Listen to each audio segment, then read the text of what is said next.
줌 인터넷 질문이 와 있는데요. 체리 피킹님께서 질문 주셨습니다. 자, 이 종목을 7,600원 10%에 보유하고 계시고요. 향후 전망과 추가 매수가 가능한지 진단 문의 주셨습니다. 자, 저는 이제 앞으로 시장이 환경에 따라서 매매를 전략적으로 접근하셔야 되는데 지금의 시장의 분위기가 절대 하락장의 분위기가 아니에요. 뭐 당연한 얘기지만은 상승 기조의 투자 심리가 극대화되고 있는, 투자 심리가 풀리고 있는 시장의 흐름이에요. 자, 이런 시장에서는요, 안정적으로 실적을 만드는 기업들 당연히 실적에 따라서 가겠죠. 그런데 안정적으로 실적을 만드는 기업들보다 미래 성장 동력이 있는, 성장성 있는 기업들이 주가에 큰 탄력을 더 갖고 있습니다.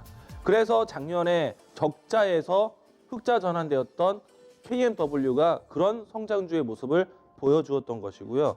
자, 그런데 성장주라는 거는요, 새로운 먹거리, 새로운 기술, 그리고 기업의 투자가 나올 수 있는 분야를 말하는 겁니다. 자, 그런데 줌인터넷이 항상 AI에 대한 관련된 뉴스가 있었을 때 곧잘 움직임이 나왔어요. 그런데 저는 줌인터넷에 대한 이야기들을 항상 AI와 결부시켜서 이야기를 하지 않습니다. 자, 줌인터넷이 무엇이냐면요. 여러분들 네이버와 같은 포털 사이트 있죠.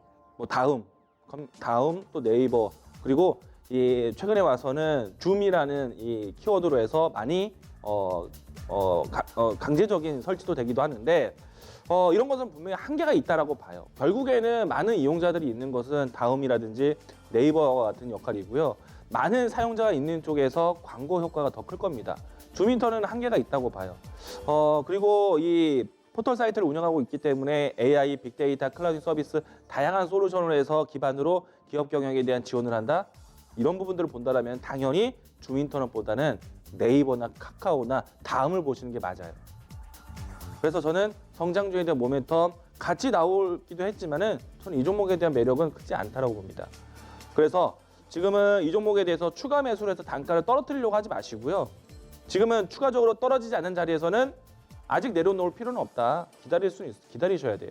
반등에 대한 부분도 기다리셨다가 매수하신 가격대가 7,600원 라인대, 사실 적지 않은 높이에 가지고 계십니다. 자, 이 라인대까지 올라오는 거는 거의 50% 이상이 올라오는 효과이기 때문에 이 라인대까지 기다리는 건 참 시간이 많이 필요할 것 같고요. 적당한 선에서 이 종목을 정리하셔야겠죠. 올라온다라면은 6,000원 전후에서 1차적인 매물대를 만날 수 있기 때문에 6,000원 근접까지 올라온다면 대략 한 10%에서 15% 정도 올라오는 시간을 좀 기다리셨다가 올라오면은 손실을 줄이는 자리에서 정리 의견. AI에 대한 관련된 종목들을 본다면요, 다른 종목들을 보셔야 됩니다. 사실은 다음 네이버 같은 경우에는 AI 템즈라는 기술로 해서 광고 매출이 2배가 높아졌는데 그런 기술이 줌 인터넷은 없어요.